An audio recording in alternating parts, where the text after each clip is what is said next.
Salut les amis, c'est Guilain, j'espère que vous allez bien. On se retrouve pour une nouvelle vidéo. Qui dit nouvelle vidéo, qui dit encore changement de décor comme vous pouvez le voir. Ça fait un petit peu vite d'ailleurs, n'hésitez pas à me dire si vous avez des recommandations. Je sais que j'ai une très grande affiche par exemple d'Anatomie d'une chute que je pourrais mettre juste ici. Là vous voyez des petites affiches de films français que je soutiens. Il y a un petit peu de décor à droite à gauche en lien avec des événements que j'ai fait ou quoi que ce soit. Bref, dites-moi si vous avez des idées pour que je remplisse ce mur et que ça soit un peu plus sympa ou peut-être des éditions physiques que vous voulez que je mette derrière. Bref, dites-le moi dans les commentaires. On se retrouve aujourd'hui pour une nouvelle vidéo, une vidéo achat Blu-ray Steelbook 4K comme d'habitude, vous le savez, on continue à supporter le support physique en l'occurrence et à vous présenter les achats et à travers ça vous parler de films et de cinéma et en l'occurrence de cinéma que j'aime ou que j'aime à découvrir. Et donc je prends une petite aparté pour vous dire que dans pile un mois arrive le Festival de Cannes qui ouvre, si je dis pas de bêtises, le 12 mai 2026 cette année. Et donc, ce qui va se passer, c'est que je souhaite faire tout un ensemble de vidéos sur le mois à venir spécial Festival de Cannes. À la fois pour moi, découvrir peut-être plein de films avant même qu'ils arrivent, pour vous donner envie de découvrir un petit peu du Festival de Cannes, parce que finalement, ce sont des films qui vont nous suivre tout du long de l'année, qui pour beaucoup se retrouvent dans d'autres festivals, pour beaucoup même à l'international. Et surtout, ça va nous montrer quelques films de réalisateurs et réalisatrices plutôt intéressants et pertinents qui risquent d'être très très vite dans les tops de 2026 ou de 2027. Et surtout, pour aller dans cette idée de est-ce que le Festival de Cannes est si élitiste et cinéphile que ça? En tout cas, mon objectif à moi, c'est de vous donner envie de découvrir le Festival de Cannes et surtout les films qui y sont, que ce n'est pas que pour des fans de cinéma, mais que c'est bien pour s'adresser à tout le monde. Donc dites-moi si ce projet vous intéresse, si vous regarderez ces vidéos dans les commentaires, si vous avez déjà des petites idées. Les amis, sans plus tarder, on commence tout de suite avec le seul DVD de cet achat Blu-ray Steelbook 4K, qui est Le Magicien d'Oz, réalisé par Sam Raimi, notre Sam Raimi international, hein, qui a fait la trilogie Evil Dead, qui a fait les Spider-Man, évidemment, avec Tobey Maguire, qui a fait très récemment Multiverse of Madness, cette année qui est venu avec Send Help, si je dis pas de bêtises. Et donc, Le Magicien d'Oz, une adaptation, vous allez voir que c'est pas la seule auquel on va parler aujourd'hui, que je ne connaissais pas. Et en fait, je l'ai trouvé d'occasion, pour tout vous dire, à 3 € dans un, ça devait être Easy Cash ou quelque chose comme ça. Et à l'intérieur, on a quand même beaucoup d'acteurs très connus. On a Mila Kunis, on a James Franco, que je ne dise pas de bêtises, on a Rachel Weisz et on a Michelle Williams. Voilà, tout simplement, donc 3 actrices extraordinaires. Et ben j'ai passé un super bon moment devant ce film, je l'ai découvert les quelques jours après l'avoir acheté, et je trouve ça fou qu'on ne parle jamais de ce film. J'ai trouvé les décors vraiment... novateur. On sent les effets spéciaux, on sent que Sam Raimi commence à travailler le fond vert, qui peut être aussi reproché plus récemment dans son cinéma, dans un Multiverse of Madness, Doctor Strange de l'univers du MCU pour ceux qui ne connaissent pas. Mais pour le coup, moi j'ai passé un vrai bon moment devant cette réadaptation, entre guillemets, du Magicien d'Oz. Donc je pourrais vous le recommander. Dites-moi ce que vous en pensez, j'ai l'impression que c'est un mal aimé, ou en tout cas un méconnu des années 2010-2015. Donc voilà, moi le Magicien d'Oz... Tout est tombé, mais j'ai plutôt bien aimé. On passe au steelbook, les amis. 3 steelbooks, là aussi achetés d'occasion. Au même endroit, mais à un autre moment. Le premier, c'est le steelbook de Creed, l'héritage de Rocky Balboa. C'est un de mes films préférés. Je ne sais pas pourquoi. En 2015, lorsqu'il est sorti et que je l'ai découvert, je suis allé le voir en salle. J'étais déjà un grand amoureux de la saga Rocky, que je connais très très bien et que j'ai regardé en entière et que j'avais déjà vu à l'époque. Son message, qui est très simple mais qui fonctionne, le personnage de Michael B. Jordan, ce parallèle entre son combat lui pour l'héritage et le nom de son père, en même temps le combat du personnage de Rocky, de Sylvester Stallone, qui se bat contre le cancer. Je sais pas, c'est fait de manière simple, mais simple veut pas dire simpliste pour autant, et moi ça m'a vraiment touché, et c'est dans mes films préférés. Et du coup, quand j'ai vu ce steelbook que j'ai acheté, pour être tout à fait honnête avec vous, 5 € d'occasion, je me suis dit, bon, j'ai la version Blu-ray classique, j'améliore avec un beau steelbook qui est vraiment cool, et pour le coup, la BO du film, c'est vraiment une BO que j'écoute encore très régulièrement, comme I Will Go to War, pour vous citer une BO de film qui est vraiment cool.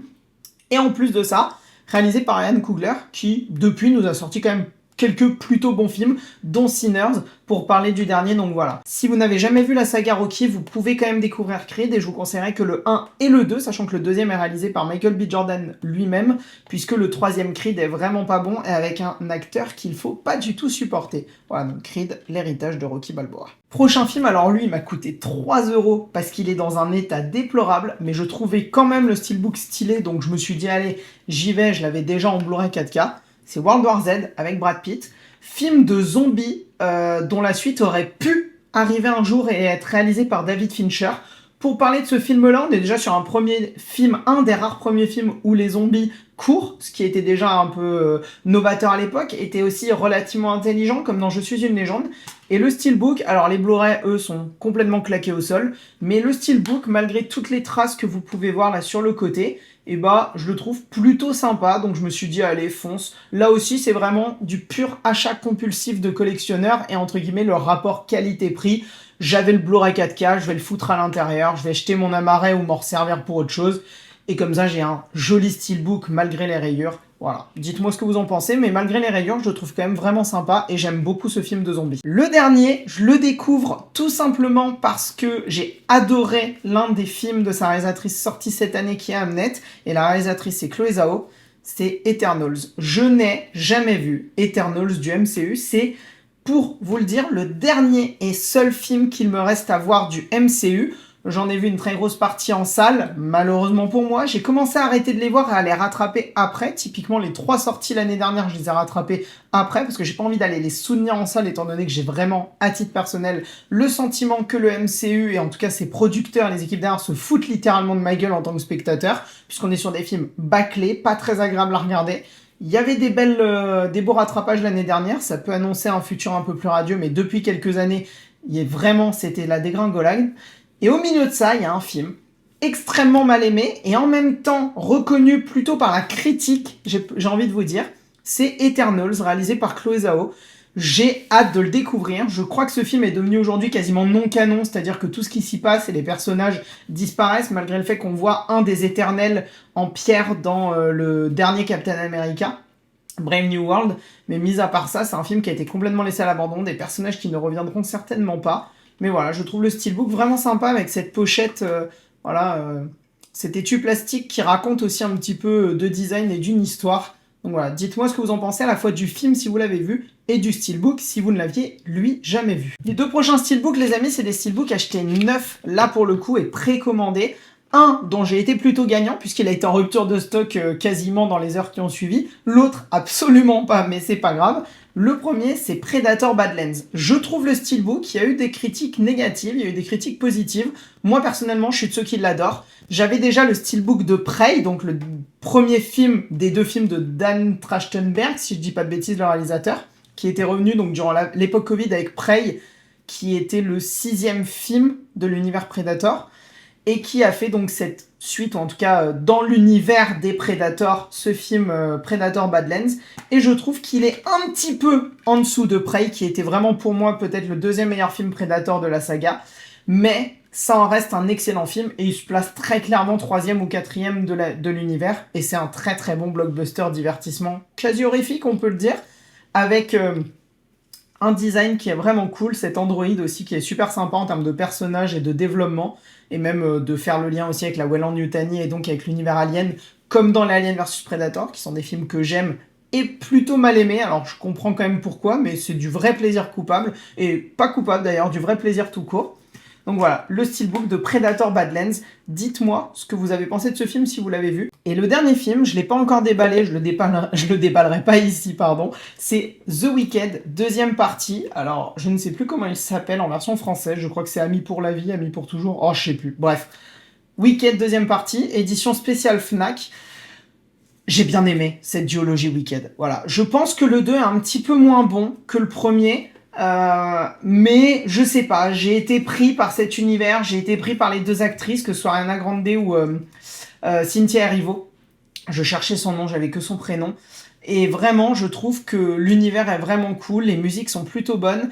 Je l'ai vu en VO, lui, alors que le premier, je l'avais vu en VF. Et il faut se le dire, la VO est quand même bien meilleure. C'est pas un film auquel je recommanderais la VF. Mais pour le coup, je trouve vraiment que c'est 2 très bons films. 2 bons films, allez, on va dire. Et donc, je suis content. J'avais acheté le premier en steelbook, donc je me suis dit que j'achèterais également le 2e, que j'ai précommandé, donc comme vous le voyez, que j'ai reçu neuf. Dites-moi, vous, les amis, ce que vous avez pensé de Wicked, cette adaptation du Magicien d'Oz, ou plutôt cette adaptation de Wicked, la comédie musicale de Broadway, en film, avec Ariana Grande et Cynthia Erivo. Et enfin, les amis, 2 coffrets collector extraordinaire que j'ai acheté d'occasion sur Vinted chez 2 vendeurs séparés. C'est tout simplement le coffret collector Steelbook du Hobbit. Donc, je vais enlever la petite pochette plastique si j'y arrive. Hop, hop, hop, hop, hop. Et donc, comme vous pouvez peut-être déjà le voir, il y a des POC juste ici. Comme vous pouvez le voir, il y a deux petits POC, un ici et un là. Mis à part ça, il n'y a absolument rien. Le coffret est quand même très très beau et très très bon. Et à l'intérieur, je vais pouvoir vous montrer les trois steelbooks. On a donc le premier, hop, qui est, lui, je trouve, extraordinairement beau, qui est La Désolation de Smaug, donc le deuxième volet. Ils sont pas mis dans l'ordre, ça c'est moi qui les ai rangés, qui ai fait n'importe quoi. Celui-ci, La Bataille des 5 armées, peut-être... Je sais pas si c'est le moins bon, en tout cas lui, si vous avez l'occasion, voyez-le en version longue. La version longue est vraiment bien meilleure. Il y a des personnages durant la bataille qui se téléportent dans la version cinéma. Et là, on voit des scènes d'action qui sont vraiment cool pour le coup et qui expliquent pourquoi les personnages se retrouvent quasiment, pour certains nains, au pied de Erebor. Et la scène d'après, ils se retrouvent dans les montagnes en train d'attaquer Smaug. Donc vraiment, là, vous avez l'explication. Et peut-être le moins bon, le premier que je trouve très très long, beaucoup trop long d'ailleurs, mais qui a la scène de chant des nains dans la maison du Hobbit, qui est tout simplement une scène extraordinaire. Et voilà. Les steelbooks sont juste très très très très beaux. Je trouve aussi que le jeu avec Gollum des devinettes est vraiment cool comme scène. Donc voilà, le collector du Hobbit, avec malheureusement quelques POC. Pour être honnête avec vous, je l'ai eu celui-ci pour 90 €, sachant qu'il était vendu neuf, si je dis pas de bêtises, dans les 150. Et aujourd'hui, on le retrouve peut-être dans les 120, 130. Je crois qu'il coûte un petit peu moins cher que son prix d'achat. Donc voilà, 90 € pour deux POC sur le dessus. Je suis quelqu'un qui achète pour moi, j'achète pas pour faire de la revente. Donc clairement, je m'en fous complètement d'avoir deux POC sur le dessus. Il va être comme ça, affiché dans ma collection. Et ce qui compte, c'est aussi les steelbooks à l'intérieur. Donc vraiment, je m'en tape, mais royalement. Et le second, les amis, évidemment, j'ai acheté également celui du Seigneur des Anneaux. Alors lui aussi, il faut que j'arrive à l'enlever. Tac. Ouf, là. Sans tout faire tomber, ça marcherait quand même beaucoup mieux. Donc voilà, lui qui n'a pas de POC, hein, comme vous le voyez. The Lord of the Rings trilogie. Hop, hop, hop, hop, hop. Et donc, je le mets dans le bon sens. Juste ici, avec... Tac. Ça doit être le Retour du Roi, qui est tout simplement extraordinairement beau. Hop. Ensuite, nous avons... Je vais vous les montrer quand même dans l'ordre. Donc le 3, ensuite le 2, les deux tours, avec les Eltes et les deux tours, celle de Sauron et de Saruman. Et enfin, la Communauté de l'Anneau, avec ce design qui est tout simplement très très très très beau. Et à l'arrière, hop, deux coffrets collector extraordinaires pour le Seigneur des Anneaux et le Hobbit. Sans les faire tomber, ça marche quand même beaucoup mieux. Dites-moi les amis ce que vous en pensez, ce que vous pensez de ces deux sagas et du Hobbit qui est plutôt mal aimé. J'avoue que j'avais vraiment quasiment une haine pour cette trilogie où j'avais vraiment un sentiment que c'était beaucoup trop long pour rien. En les ayant revus en version longue, j'ai rehaussé dans l'ensemble cette trilogie qui reste bonne à mes yeux, bien en dessous du Seigneur des Anneaux et bien en dessous d'un potentiel qu'elle aurait pu avoir. Mais voilà, dans les deux cas, et pour le coup le Seigneur des Anneaux, je me suis refait les deux tours. C'est monumental comme trilogie, c'est monumental comme saga, et donc je suis très content d'avoir ces deux énormes coffrets pour le coup dans la collection. Dites-moi vous ce que vous en pensez les amis. Voilà les amis, c'est fini, une petite vidéo retour encore une fois, mais une petite vidéo qui fait plaisir. J'espère que vous avez passé quand même une bonne semaine. Et surtout, on se retrouve la semaine prochaine pour le début des vidéos sur le Festival de Cannes. J'espère que vous serez au rendez-vous. Donc, si t'es pas abonné, n'hésite pas à t'abonner, à mettre un petit commentaire, ça fait toujours plaisir. Un petit like aussi, c'est comme ça que ça permet de soutenir.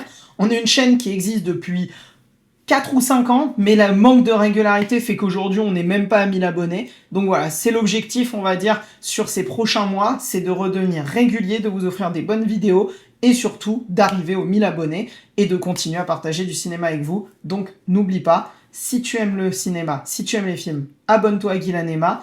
Et surtout, le plus important, regarder des films c'est bien, mais les comprendre c'est mieux. Ciao ciao les amis.